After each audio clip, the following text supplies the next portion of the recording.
of Hey, beautiful Venezuela. people. There's a lot going on. I've been meaning to cover Overwhelming Venezuela. American military power, I mean, I get through air, this clip land, with you and guys sea because was I have a busy used day, to but I at launch least want to a start it. spectacular Everything that assault, serves for educational for and it was an assault like people have not seen since Oh, my video's already World War playing. II.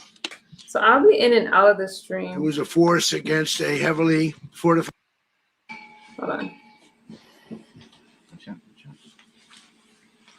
Where's my volume? Turn it up.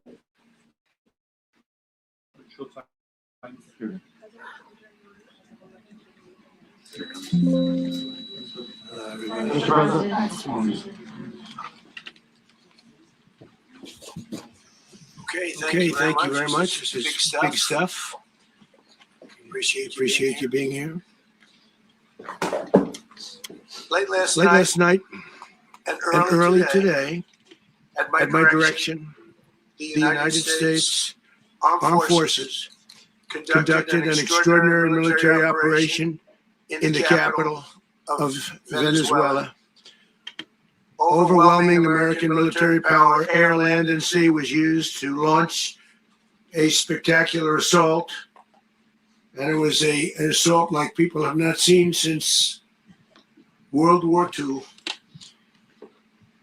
It was a force against a heavily fortified military fortress in the heart of Caracas to bring outlaw dictator Nicolas Maduro to justice. This was one of the most stunning, effective, and powerful displays of American military might and competence in American history. And if you think about it, we've done some other good ones like the attack on Soleimani, Sorry, guys. I forgot to put the video attack on al-Baghdadi, Sorry. and the obliteration and decimation of the Iran nuclear sites just Why can't you recently see it? in an operation Can you known guys see as the videos? Midnight Hammer.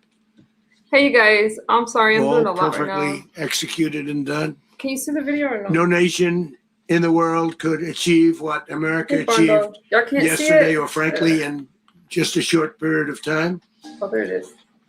All Venezuelan military You capacities guys. were rendered powerless as the men. So we all know what's happening in Venezuela. It's crazy right now. So if I don't get through this clip, I'll have to finish it later today. But let's watch, and you guys can let me know what you think. All right. So I'm basically gonna just let it play. And women of our military working with U.S. law enforcement Now you can see it. successfully Okay. captured Sorry. Maduro in the dead of night. It was dark. The lights of Caracas were largely turned off due to a certain expertise that we have. It was dark and it was deadly. But captured along with his wife,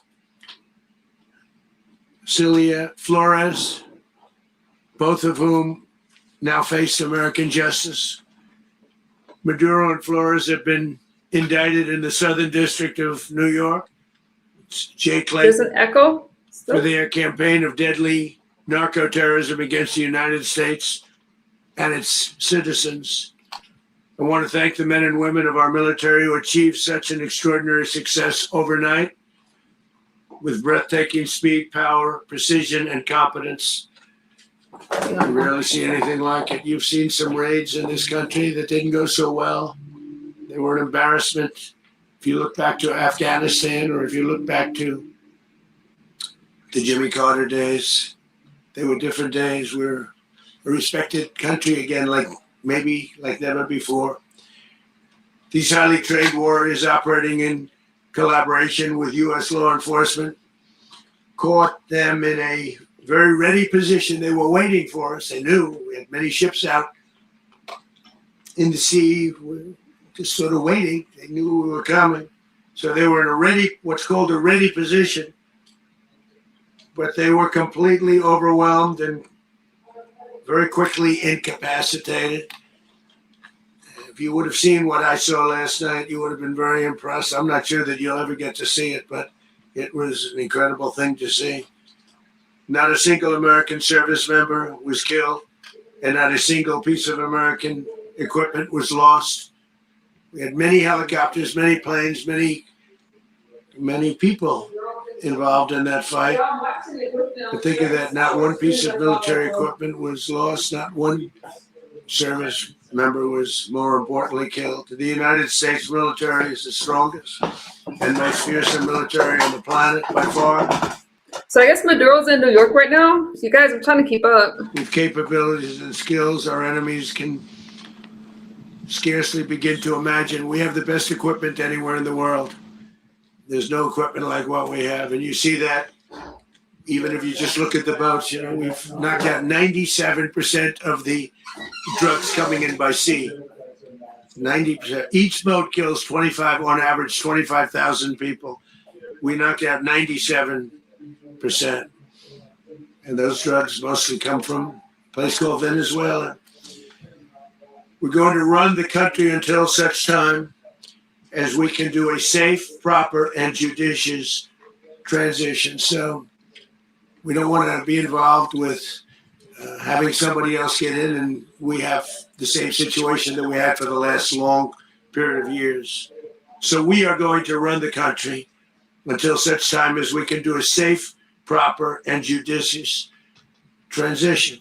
And it has to be judicious because that's what we're all about. We want peace, liberty, and justice for the great people of Venezuela. And that includes many from Venezuela that are now living in the United States and want to go back to their country. It's their homeland. We can't take a chance that somebody else takes over Venezuela that doesn't have the good of the Venezuelan people in mind. We've had decades of that. We're not going to let that happen. We're there now, and what people don't understand, but they understand as I say this, we're there now, but we're going to stay until such time as the proper transition can take place. So we're going to stay until such time as we're going to run it essentially until such time as a proper transition can take place. As everyone knows, the oil business in Venezuela has been a bust, a total bust for a long period of time. They were pumping almost nothing by comparison to what they could have been pumping and what could have taken place. We're going to have our very large United States oil companies, the biggest anywhere in the world, go in, spend billions of dollars, fix the badly broken infrastructure, the oil infrastructure, and start making money for the country. And we are ready to stage a second and much larger attack if we need to do so. So we were prepared to do a second wave if we needed to do so. We actually assumed that a second wave would be necessary, but now it's probably not. The first wave, if you'd like to call it that, the first attack was so successful, we probably don't have to do a second, but we're prepared to do a second wave, a much bigger wave, actually. This was pinpoint, but we have a much bigger wave that probably won't have to do. This partnership of Venezuela with the United States of America, a country that everybody wants to be involved with because of what we were able to do and accomplish, will make the people of Venezuela rich, independent, and safe. And it will also make the many, many people from Venezuela that are living in the United States extremely happy. They suffered. They suffered. So much was taken from them. They're not going to suffer anymore. The illegitimate dictator Maduro was the kingpin of a vast criminal network responsible for trafficking colossal amounts of deadly and illicit drugs into the United States. As alleged, They were bringing drugs in our country. Donald Trump did wait. Donald Trump is attacking these drug cartels pretty hard, but in the indictment, he personally oversaw the vicious cartel known as Cartel de las Solas, which flooded our nation with lethal poison responsible for the deaths of countless Americans, the many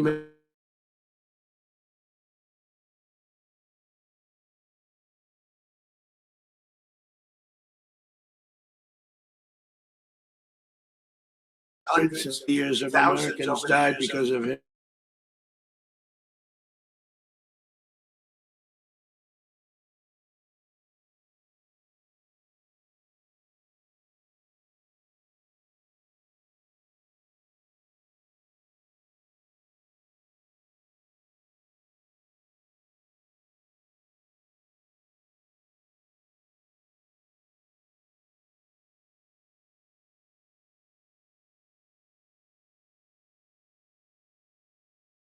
Like this could have been allowed to take place. For many years after his term as president of Venezuela expired, Maduro remained in power and waged a ceaseless campaign of violence, terror, and subversion against the United States of America, threatening not only our people, but the stability of the entire region. And you all saw it. In addition to trafficking gigantic amounts of illegal drugs that inflicted untold suffering and human destruction all over the country, all over in particular the United States. Maduro sent savage and murderous gangs, including the bloodthirsty prison gang, Tren de Aragua, to terrorize American communities nationwide. And he did indeed. They were in Colorado. They took over apartment complexes. They cut the fingers off people if they called police. They were brutal. But they're not so brutal now. And I just have to congratulate our military, Pete, and everybody, and our National Guard, because the job that they've done, whether it's in Washington, D.C., where we have a totally safe city, where it was one of the most unsafe cities anywhere in the world, frankly, and now we have no crime in Washington, D.C. We haven't had a killing. We had the terrorist attack a few weeks ago. A little bit of a different kind of a threat, but we haven't had a killing in a long period of time, 6-7 months. We used to have two, on average, 2 a week in Washington, our capital. We don't have that anymore. The restaurants are opening. Everyone's happy. They're going, they're walking their daughters, they're walking their children, their wives. They walk to restaurants. Restaurants are opening all over Washington, D.C. So I want to thank the National Guard. I want to thank our military. And I want to thank law enforcement. Been amazing. And they should do it with more cities. We're doing it, as you know, and we're doing it in Memphis, Tennessee right now. And crime is down. Just sort of started a few weeks ago, but crime is down now 77%. And the governor of Louisiana called, great person, and he wanted us to help him, as you know, in a certain very nice part of Louisiana. And we have done that. And it was a rough section, and we have crime down. I understand it's down to almost nothing already after 2.5 weeks. New Orleans, it's down to almost nothing. And we've only been there for 2.5 weeks. Can't imagine why governors wouldn't want us to help. We also helped, as you know, in Chicago, and crime went down a little bit there. We did a very small help because we had no working ability with the governor. The governor was a disaster and the mayor was a disaster, but it knocked down crime. But we're pulling out of there when they need us. We'll know. You'll know. You'll be writing about it. And likewise, Los Angeles, where we saved Los Angeles early on, where the head of the police department made a statement that if the federal government didn't come in, we would have lost Los Angeles. That's long after the fires. That's when they had the riots in Los Angeles. We did a great job. Got no credit for it whatsoever, but that's okay. It doesn't matter. We don't need the credit. But we'll be pulling out when they need us. They'll call, or we'll go back if we have to. We'll go back. But we did a great job in various cities. But the place that we're very proud of is Washington, D.C., because it's our nation's capital. We took it from being a crime-ridden mess to being one of the safest cities in the country. But the gangs that they sent raped, tortured, and murdered American women and children. They were in all of the cities I mentioned, Tren de Aragua. And they were sent by Maduro to terrorize our people. And now Maduro will never again be able to threaten an American citizen or anybody from Venezuela. There will no longer be threats. For years, I've highlighted the stories of those innocent Americans whose lives were so heartlessly robbed by this Venezuelan terrorist organization. Really one of the worst. One of the worst, they say the worst. Americans like 12-year-old Jocelyn Nungary from Houston. Beautiful Jocelyn Nungary, what happened to her? They, as you know, they kidnapped, assaulted, and murdered by Tren de Aragua animals. They murdered Jocelyn and left her dead under the bridge. There was a bridge that will never be the same to so many people after seeing what happened. As I've said many times, the Maduro regime emptied out their prisons, sent their worst and most violent monsters into the United States to steal American lives.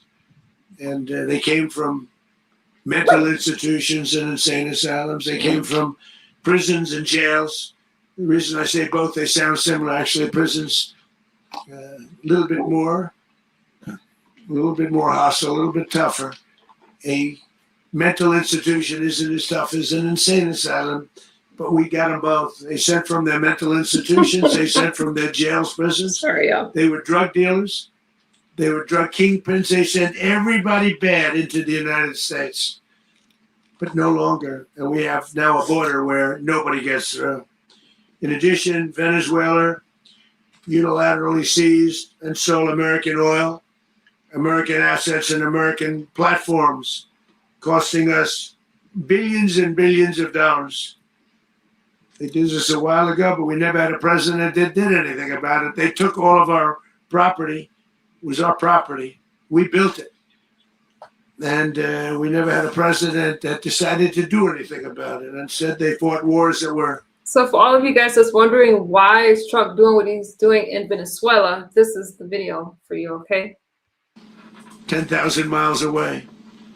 We built Venezuela oil industry with American talent, drive, and skill, and the socialist regime stole it from us during those previous administrations, and they stole it through force. This constituted one of the largest thefts of American property in the history of our country. Considered the largest theft of property in the history of our country. Massive oil infrastructure was taken like we were babies, and we didn't do anything about it. I would have done something about it. America will never allow foreign powers to rob our people or drive us back into and out of our own hemisphere. That's what they did. Furthermore, under the now deposed dictator Maduro, Venezuela was increasingly hosting foreign adversaries in our region and acquiring menacing offensive weapons that could threaten U.S. interests and lives. And they used those weapons last night. Potentially in league with the cartels operating along our border. All of these actions were in gross violation of the core principles of American foreign policy, dating back more than 2 centuries. And not anymore. All the way back, it dated to the Monroe Doctrines. And the Monroe Doctrine is a big deal, but we've superseded it by a lot, by a real lot. They now call it the Monroe Doctrine, and I don't know. It's Monroe Doctrine. We sort of forgot about it. It was very important, but we forgot about it. We don't forget about it anymore. Under our new national security strategy, American dominance in the Western Hemisphere will never be questioned again. Won't happen. So just in concluding, for decades, other administrations have neglected or even contributed to these growing security threats in the Western Hemisphere. Under the Trump administration, we are reasserting American power in a very powerful way in our home region. And our home region Oh, Bella, you sent a gift. I'm so sorry. Thank you, love. That's all. is very different than it was just a short while ago. The future will be, and we did this in my first term. We had great dominance in my first term, and we have far greater dominance right now. Everyone's coming back to us. The future will be determined by the ability to protect commerce and territory and resources that are core to national security. These are core to our national security. Just like tariffs are, they made our country rich. and they've made our national security stronger than ever before. But these are the iron laws that have always determined global power. And we're going to keep it that way. We will secure our borders. We will stop the terrorists. We will crash the cartels, and we will defend our citizens against all threats, foreign and domestic. Other presidents may have lacked the courage or whatever to defend America, but I will never allow terrorists and criminals to operate with impunity against the United States. This extremely successful operation should serve as warning to anyone who would threaten American sovereignty or endanger American lives. Very importantly, the embargo on all Venezuelan oil remains in full effect. The American Armada remains poised in position, and the United States retains all military options until United States demands have been fully met and fully satisfied. All political and military figures in Venezuela should understand what happened to Maduro can happen to them, and it will happen to them if they aren't just, fair, even to their people. Did he release the wife, you guys? Does anybody know? I'll look it up. The dictator and terrorist, Maduro, is finally gone in Venezuela. People are free. They're free again. It's been a long time for them, but they're free. America is a safer No, nation. he didn't. Thank you. This morning, it's a prouder nation this morning because it didn't allow this horrible person and this country that was doing very bad things to us. It didn't allow it to happen. And the Western Hemisphere is right now a much safer place to be. So I want to thank everybody for being here. I want to thank General Raisin Kane. He's fantastic man. I've worked with a lot of generals. I worked with some I didn't like. I worked with some I didn't respect. I worked with some that just weren't good. But this guy is fantastic. I watched last night one of the most precise attacks on sovereignty. I mean, it was an attack for justice. And I'm very proud of him. And I'm very proud of our Secretary of War, Pete Hegseth, who I'm going to ask to say a few words. Thank you very much. Mr. President, can you explain how the U.S. will run Venezuela? Well, thank you, Mr. President.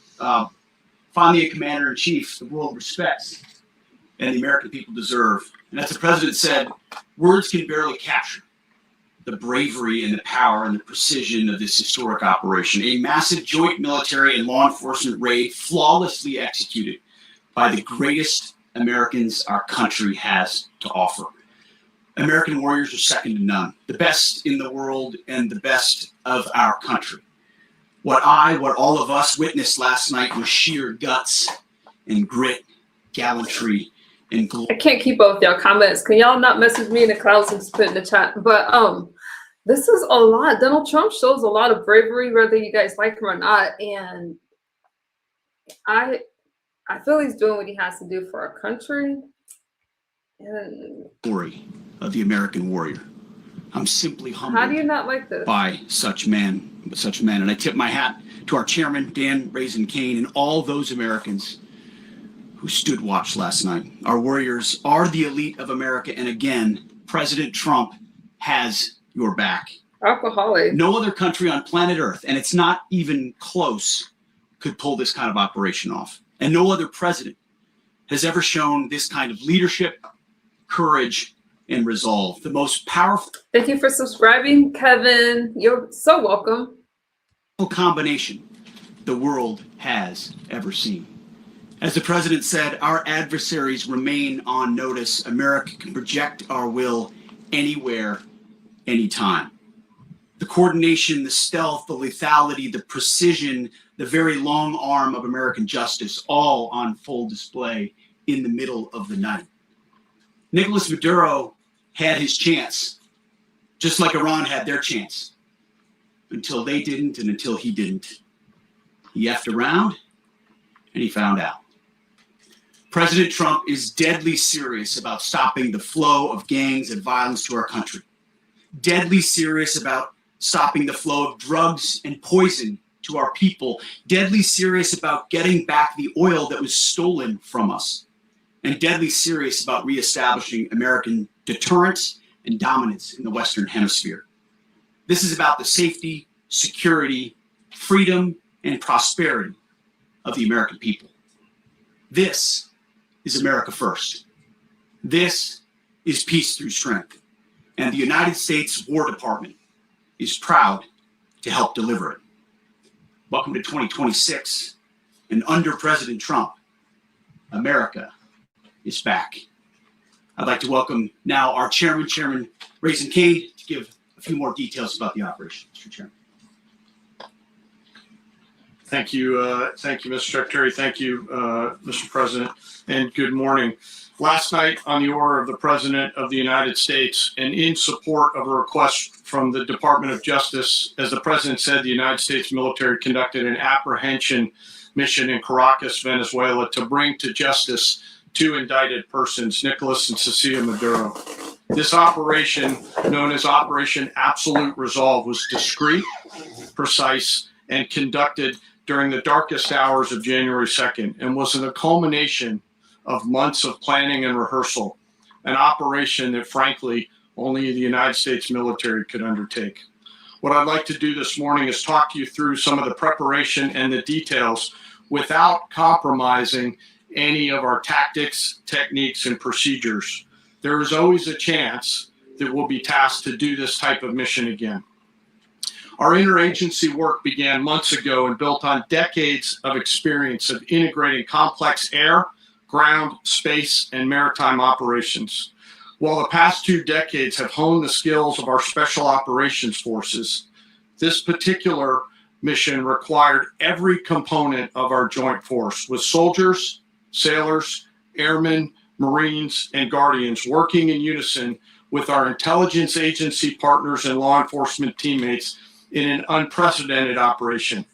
We leveraged our unmatched intelligence capabilities and our years of experience in hunting terrorists. And we could not have done this mission without the incredible work by various intelligence agencies, including the CIA, NSA, and NGA. We watched, we waited, we prepared, we remained patient and professional. This mission was meticulously planned, drawing lessons from decades of missions over the last many years, many missions over these last many years. This was an audacious operation that only the United States could do. It required the utmost of precision and integration within our joint force. And the word integration does not explain the sheer complexity of such a mission.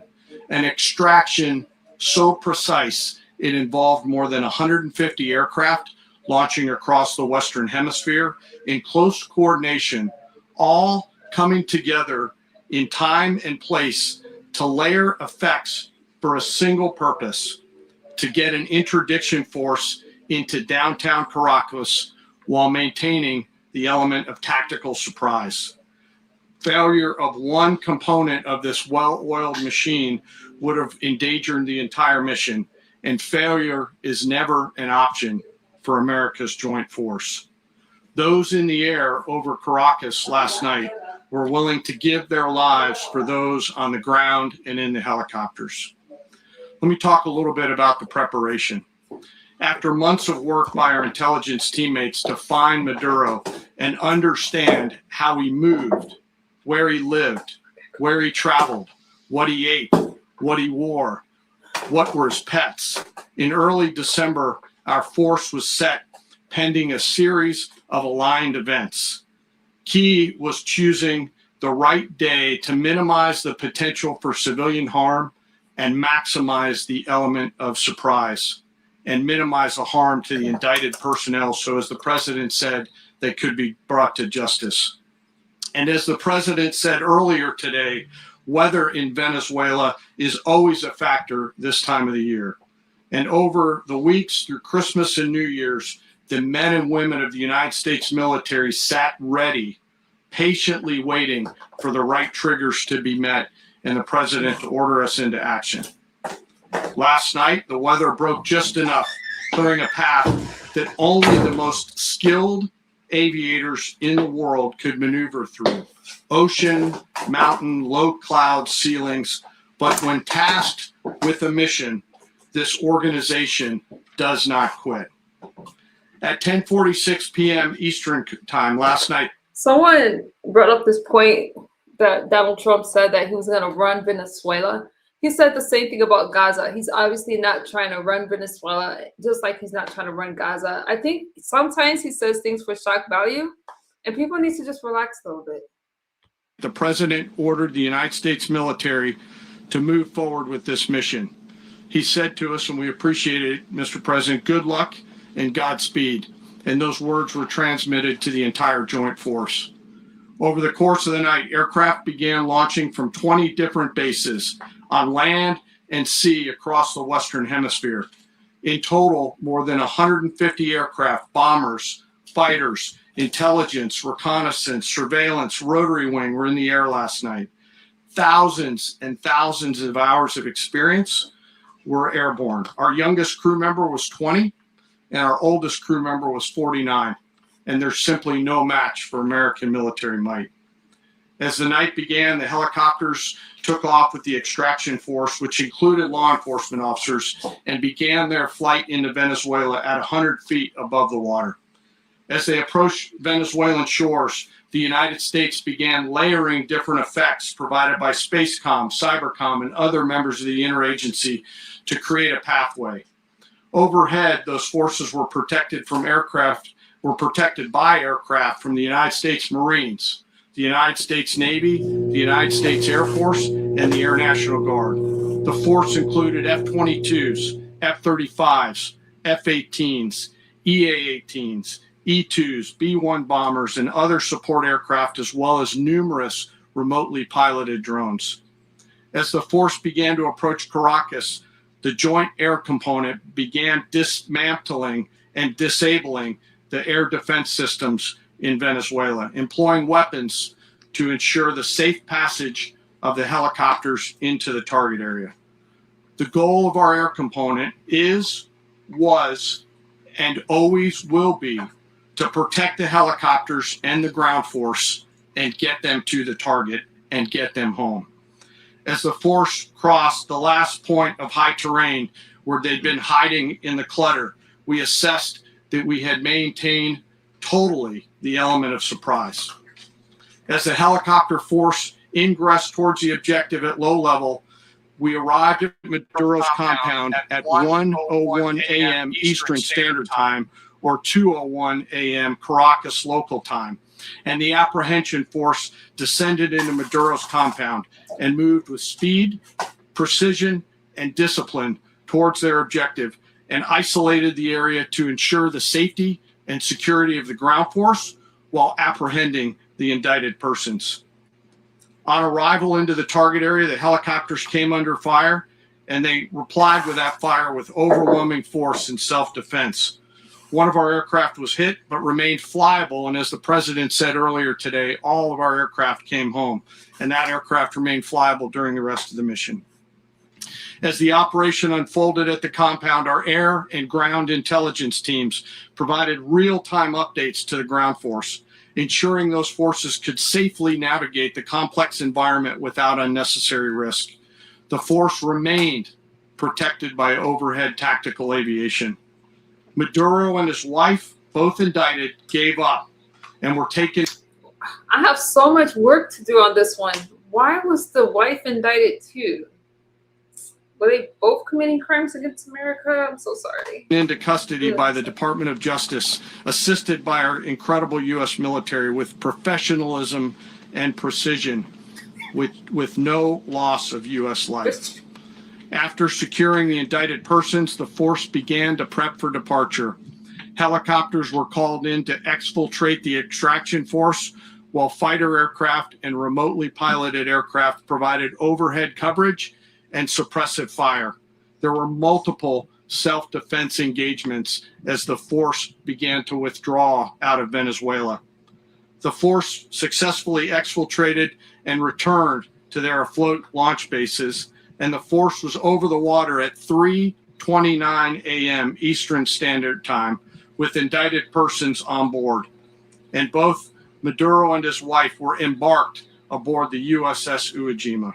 Hi, unknown. I see In you. closing, what we've witnessed today is a powerful demonstration of America's joint force. We think, we develop, we train, we rehearse, we debrief, we rehearse again and again, not to get it right, but to ensure that we cannot get it wrong. Our jobs are to integrate combat power so when the order comes, we can deliver overwhelming force at the time and the Well, Miguel, if you think the country is weak, you don't have to be here. place of our choosing against any foe anywhere in the world. I am immensely proud today of our joint force and filled with gratitude to represent them here today. There is simply no mission too difficult for these incredible professionals and the families that stand by them and support them. As we stand here this morning, our forces remain in the region at a high state of readiness, prepared to I can't go back to a place that I've never been, Miguel, but you sound pressed. Can one of my mods take care of him? Surprised you even lasted that long in the chat. This is a beautiful day. If you guys don't like it, I don't know what to tell you. I'm just sharing the news. There's no need to attack me. project power, defend themselves, and our interests in the region. This operation is a testament to the dedication and unwavering commitment to justice and our resolve to hold accountable those who threaten peace and stability. In closing, I want to express my heartfelt gratitude to the brave men and women who executed this mission. Their courage and tireless commitment to our nation are what makes us strong. Thank you, Mr. Secretary, and thank you, Mr. President. Well, I don't have much to add to what you've heard now, other than the following points. Nicolas Maduro was indicted in 2020 in the United States. He is not the legitimate president of Venezuela. That's not just us saying it. The first Trump administration, the Biden administration, the second Trump administration. Man, you guys are tearing me up in the chat. Listen, I didn't make the news. I'm just sharing it. What do you, this is what's happening right now, whether you guys like it or not. I'm all for getting drugs out of this country, no matter what we have to do. And if anybody doesn't like it, why not? I don't know. I don't know what to tell you. I'm just sharing the news. We got a little bit more to go. Those three recognized him. He's not recognized by the European Union and multiple countries around the world. He is a fugitive of American justice with a $50 million reward, which I guess we saved $50 million. And We should make sure. yeah, exactly. But Don't let anybody claim it. Nobody deserves it but us. But I want to be clear about one thing. Nicolas Maduro had multiple opportunities to avoid this. He was provided multiple very, very, very generous offers and chose instead to act like a wild man, chose instead to play around. And the result is what we saw tonight. The other message here is the following. You have a guy, like many people around the world, they like to play games. You have a guy who decides he's going to invite Iran into his country, is going to, do the confiscation of American oil companies, is going to flood our country with gang members, is going to take Americans prisoner and try to hold them for hostage and trade them like he was able to do with the Biden administration. Basically likes to play games all this time and thinks nothing's going to happen. And I hope what people now understand is that we have a president. The 47th president of the United States is not a game player. When he tells you that he's going to do something, when tells you he's going to address a problem, he means it. He actions it. I can tell you, I've watched this process now for 14, 15 years, been around it. Everybody talks. I'm going to do this. I'm going to do that. When I get there, we're going to do this. We're going to take. This is a president of action. Like, I don't understand yet how they haven't figured this out. And now if you don't know, now you know. Because this is the way it's going to play out. And I think people need to understand that this is not a president that just talks and does letters and press conferences. And, if he says he's serious about something, he means it. And this is something that was a direct threat to the national interest of the United States. And the president addressed it. This is a president of peace, by the way. I told you what I just said earlier. This guy had multiple opportunities to find his way somewhere else and figure out another. He could have been living somewhere else right now, very happy. But instead, he wanted to play big boy. And so now, he's got other sets of problems on his hands. And but I think that the message here should be for the world. Look, the president doesn't go out looking for people to pick fights with. He's not generally wants to get along with everybody. We'll talk and meet with anybody. But don't play games. Don't play games with this president's in office because it's not going to turn out well.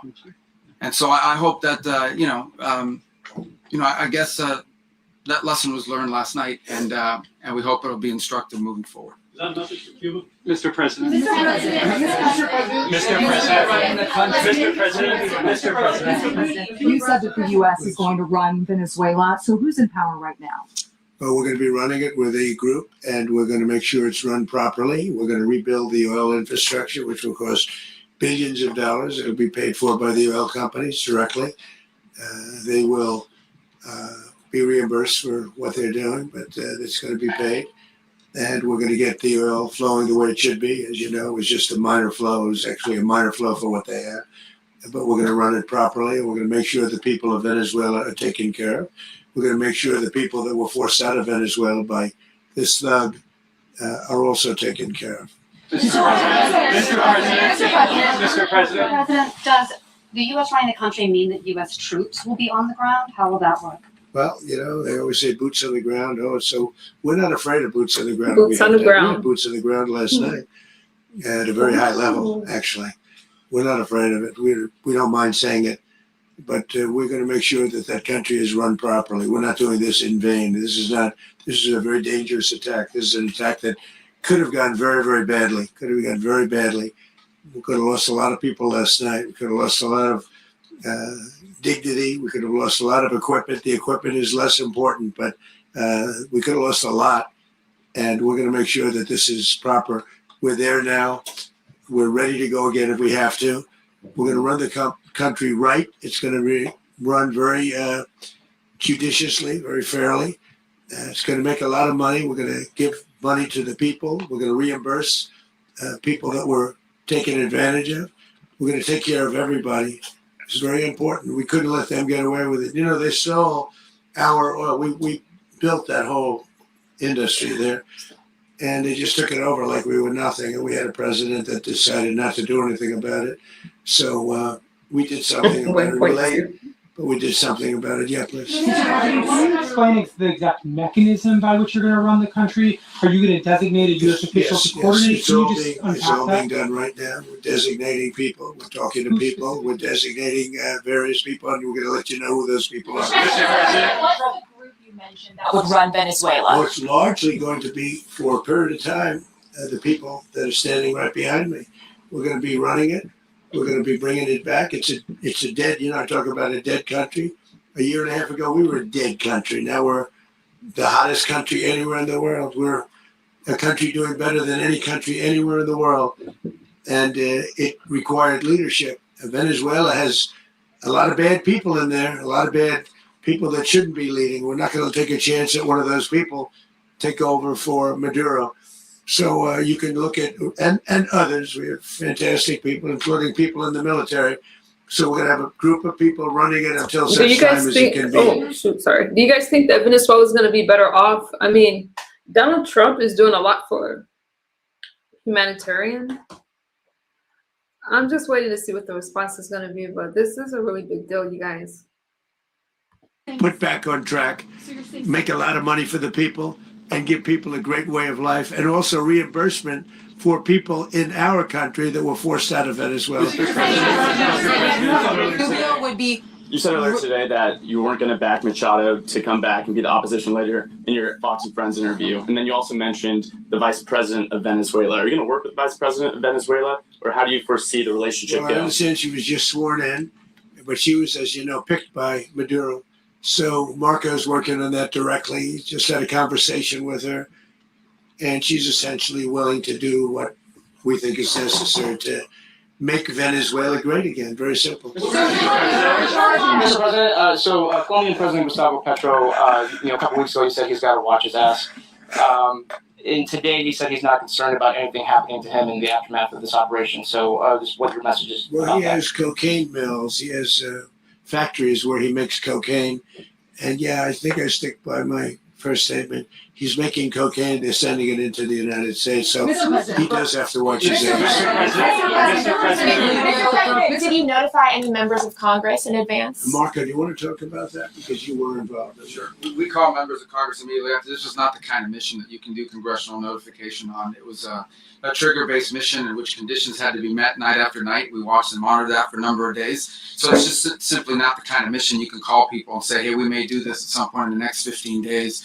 But it's largely a law enforcement function. Remember, at the end of the day, at its core, this was an arrest of 2 indicted fugitives of American justice, and the Department of War supported the Department of Justice in that job. Now, there are broader policy implications here, but it's just not the kind of mission that you can pre-notify because it endangers the mission. If I can add one thing to that, Congress has a tendency to leak. This would not be good. If they leaked, General, I think it would have been maybe a very different result. But I have to say, they knew we were coming at some point, you know. A lot of ships out there, they sort of knew we were coming.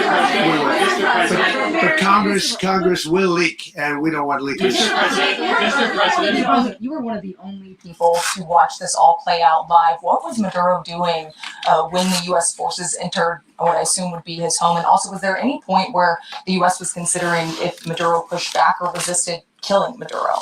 It could have happened. It could have happened. He was trying to get into a safe place. You know, the safe place is all steel.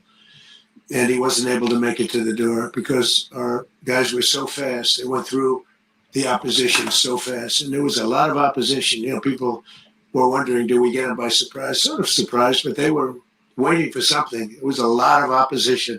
There was a lot of gunfire. You saw some of it today. But he was trying to get to his safe place, which wasn't safe because we would have had the door blown up in about 47 seconds, they say on average, regardless of how thick the steel was. It was a very thick door. It was a very heavy door, but he was unable to get to that door. He made it to the door. He was unable to close it. So where is Maduro going to be? Where is Maduro going to be in the time being right now? Do you know his exact Well, whereabouts? eventually, ultimately, in the near future, he's going to be brought to New York. And where is he going to be held? Where is he going to be held in New York? Do you know? That's going to be up to the officials that do these things. Mr. President, the U.S. has something of a mixed track record of ousting dictators without necessarily a plan for what comes afterwards. Now, with Did that weigh on your decision Well, that's when we making? had different presidents, but with me, that's not true. With me, we've had a perfect track record of winning. We win a lot, and we win. If you look at Soleimani, you look at al-Baghdadi, you look at the Midnight Hammer. Midnight Hammer was incredible. Right now, you wouldn't have peace in the Middle East. We have essentially peace in the Middle East because of that. If we weren't successful with Midnight Hammer, you wouldn't have peace in the Middle East. So with me, you've had a lot of victory. You've had only victories. You've had no losses yet. Mr. President, can you?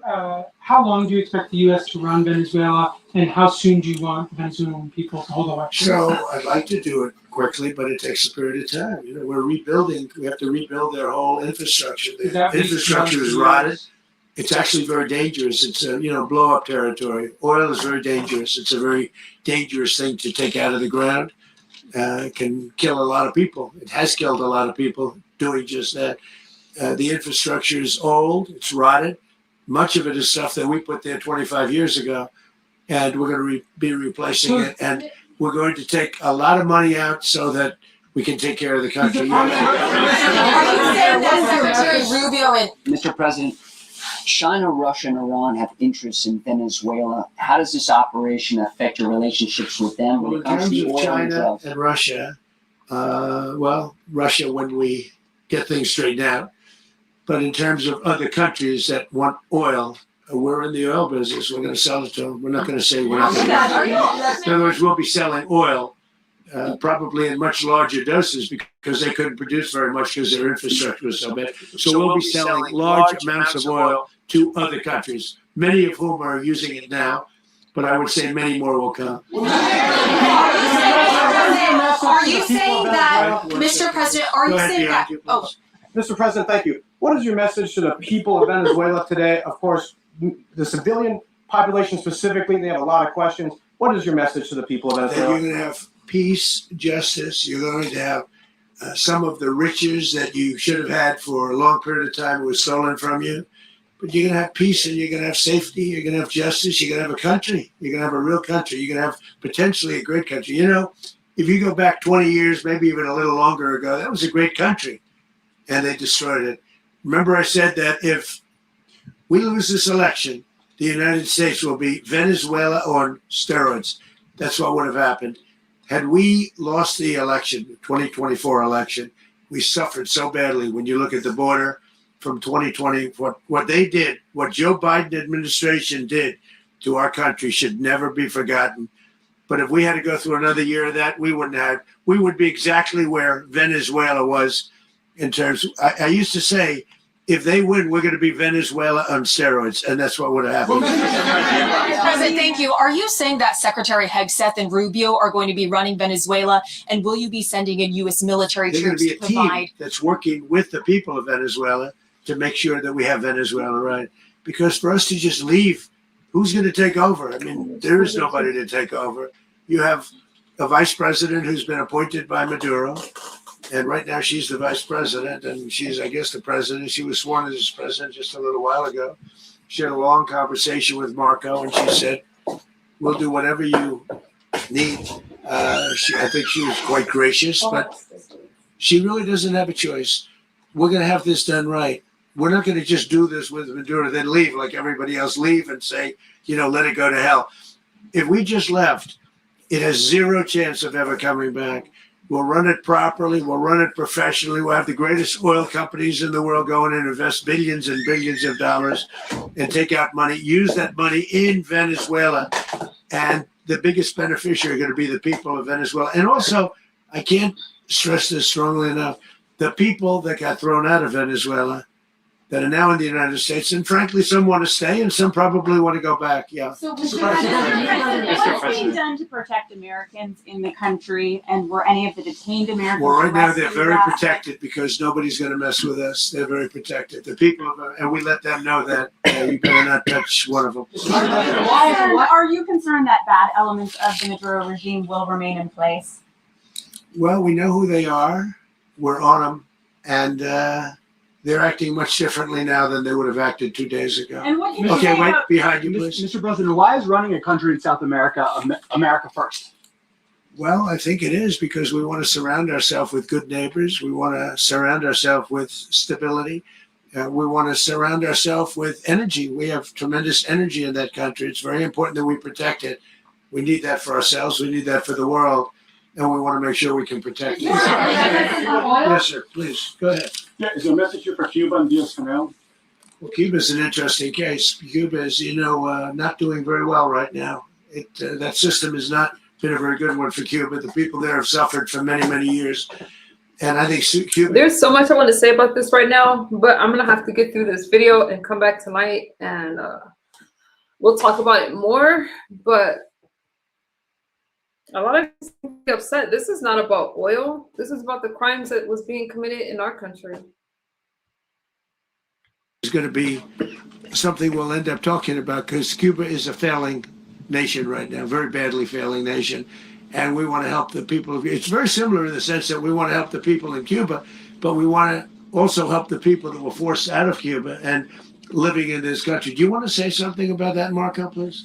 Well, I just gave you a statement a few minutes ago about, when the president speaks, you should take him seriously. So suffice it to say, Cuba is a disaster. It's run by incompetent, senile men, and in some cases, not senile, but incompetent nonetheless. It has no economy. It's in total collapse. And by the way, they were, all the guards that helped protect Maduro, this is well known, their whole spy agency, all that were full of Cubans. It's amazing. This poor island took over Venezuela in some cases. One of the biggest problems the Venezuelans have is they have to declare independence from Cuba. They tried to basically colonize it from a security standpoint. So, yeah, look, if I lived in Havana and I was in the government, I'd be concerned, at least a little bit. Cutting off the oil flow to Cuba from Venezuela? Well, the president already announced a week ago that anything that's sanctioned oil, it's not going to be allowed to get there. So that's an increase. The answer is yes. Mr. President, Yeah. Is the U.S. aware of the location of opposition leader Machado, and have you been in contact with her? No, we haven't. Mr. President, on Monday. Oh, I think it would be very tough for her to be the leader. She doesn't have the support within or the respect within the country. She's a very nice woman, but she doesn't have the respect. Mr. President, is it possible that the U.S. ends up administrating Venezuela for years? Well, it won't cost us anything because the money coming out of the ground is very substantial. So it's not going to cost us the US anything. is going to We will. Well, we want safety there. We want to be surrounded by countries that aren't housing all of our enemies all over the world. That's what was happening, and you don't want to have that.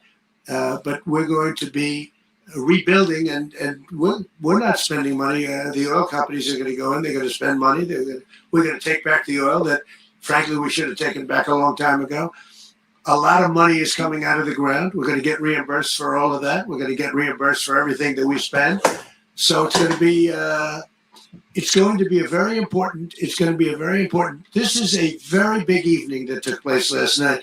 We have to be surrounded by safe, secure countries, and we also have to have energy. Very important. We have to have energy that's real energy, not where they're getting 4% and 5% of the energy out of the ground. You take a look, it was such a disaster. So what's going to happen with Venezuela, I think, over the next period of a year is going to be a great thing. And the people of Venezuela will be the biggest beneficiaries. Mr.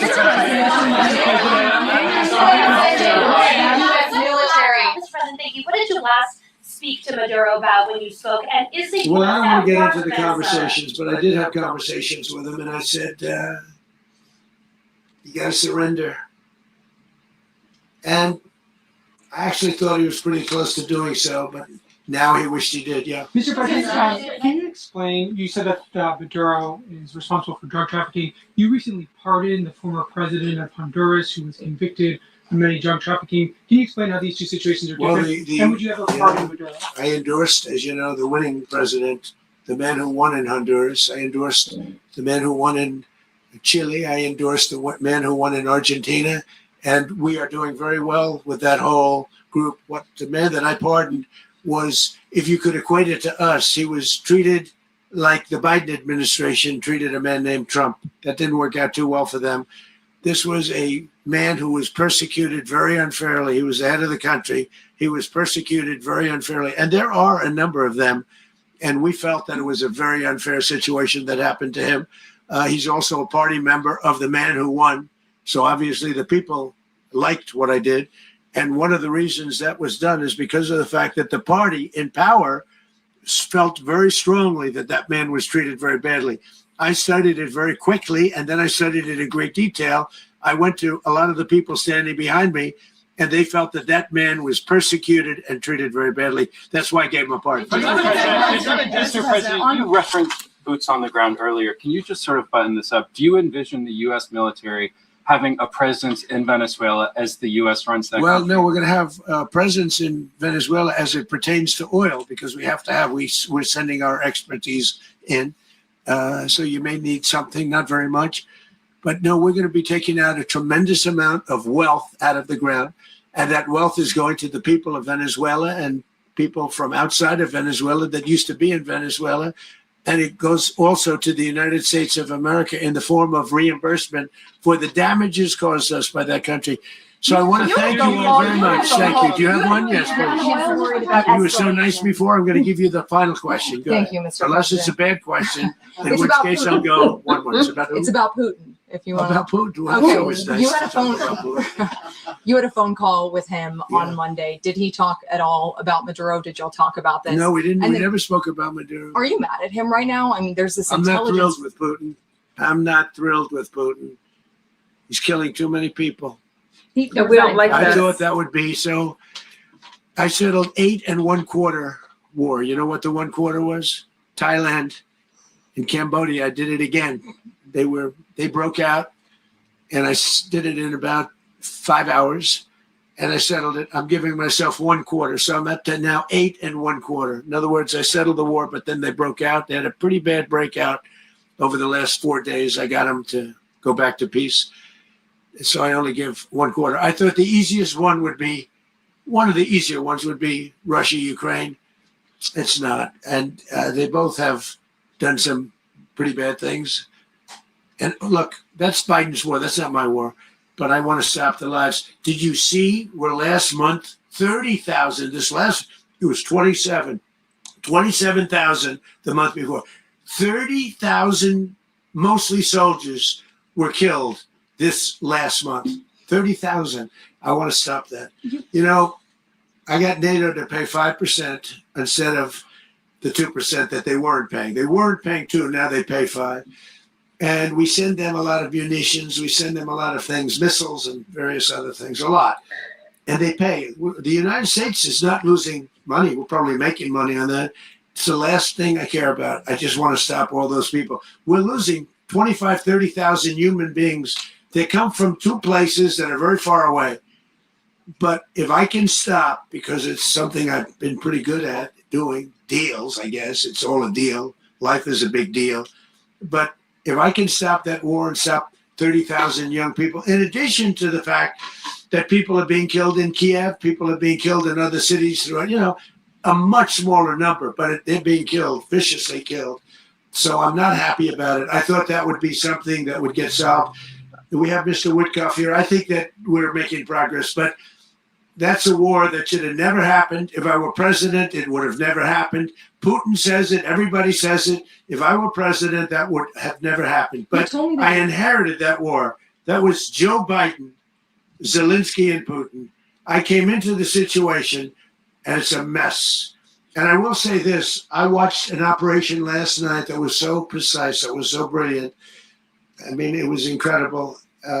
If we had our people, like this general and our people involved, that war would not have gone on very long, that I can tell you. That war, to use an old term, that war has become a bloodbath, and we want it to get settled. Thank you very much.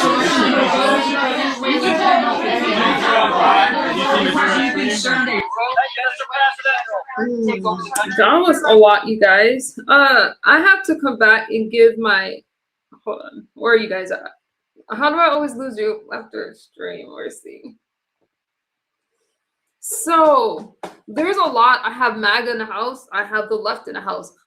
Then I have Republicans in the house, just regular Republicans. But there's only one side throwing insults, and I find that interesting. This stream was not about me, as other people were trying to make it seem. I just played the news. There's no reason to cite a source when this is out of Donald Trump's mouth himself. So that just means some of you just don't want to see what's happening. This is what's happening.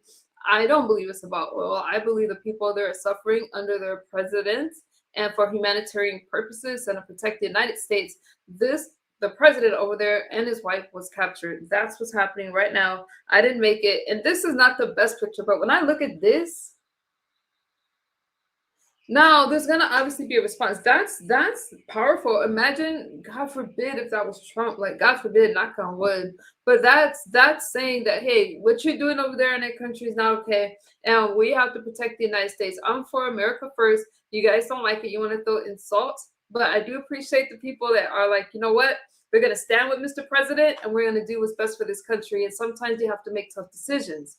Now, we're all going to China. Pretty one, don't be a chicken. I'll be back later to discuss this stuff. But again, I just played the clip so you guys can watch it, and I will talk about it later. Some people missed it. They were asking, why is Donald Trump doing this to Venezuela? Why not ask, what did Venezuela do to the United States to make Donald Trump respond in the way that he responded? Okay, that's what you should ask. Venezuela will now be free. Bush baby, I got tired of your insults. That when you guys go to insulting, that means that you don't really have words to make your point. And if you don't have the intelligence to make your point, I can't help you. We can't converse. We can't have a conversation. Now again, I'm for what's best for this country. If that's deporting illegal immigrants, I said illegal immigrants. If that is getting drugs out of the country, obviously that's what's best for the country. Crimes are obviously committed, and it should not be allowed on American soil. Do you know that you can't go to those countries and even have marijuana? Look at that kid that I covered, that basketball player that had gummies brought in, and now he's facing the death sentence. Remember that basketball player I covered? So you can't do these things in that country.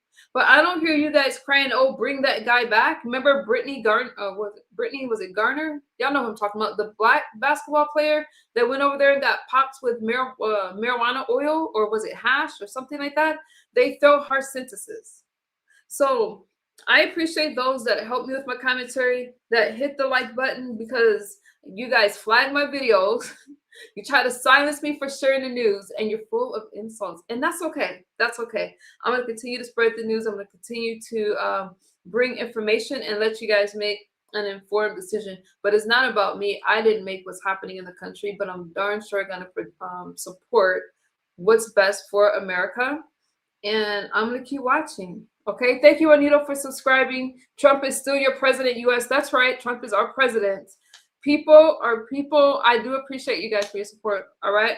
I feel that I have more support than people that don't support me, but it's not even about me. Take me out of it. This is what's happening in the United States today. This is what's happening in our country. And I'm going to watch it, just like I followed what happened with Charlie Kirk. And I'm a black woman. All right. And I'm here to say I'm tired of the race comments. I'm tired of all of it. And if people say things that hurt your feelings, they have the right to live. So rest in peace, Charlie Kirk, okay, for trying to spread knowledge to young Americans, young voters that are out there getting ready to enter the world. He went to these universities and did that, and he lost his life. And people are calling Tyler Robinson a hero. Just like that, Luigi Mangione, regardless of what you guys feel about healthcare, regardless of whatever, he is not a hero. He took somebody's life, and these people need to pay for the things that they do. Because again, you can't go to these countries illegally. You'll go to jail. You'll do a hard time. Hell, you can't even take a picture off the wall in North Korea. Remember Otto? Remember what happened to him? Now that wasn't right. I'm not saying that, but my point is that they do not play with the United States. But we have to coddle other people. We have to tolerate them. We have to do a lot when they commit crimes, because this isn't about the right versus the left. But some people want to be soft, like, oh, it's okay. It's okay if you enter this country. It's okay. And I wonder why. Is it to pad the Democratic vote? Let them all come over here. Let's give them this. Let's give them that at the expense of American people. That's all I'm saying. My commentary is not meant to divide. It's meant to just start a conversation. That's it. I love you guys. I'm going to go take care of my babies, and I will be back later today. Okay, thank y'all for supporting me. Talk soon. And moderators, you did an amazing job. Thank you so much. I know it's a lot more than that. Both of you, my dear, know that in your first words, blessing. When they piss on you, it's because they are thirsty. And on that note, I'm going to run. Thank you so much, Colin. I appreciate you.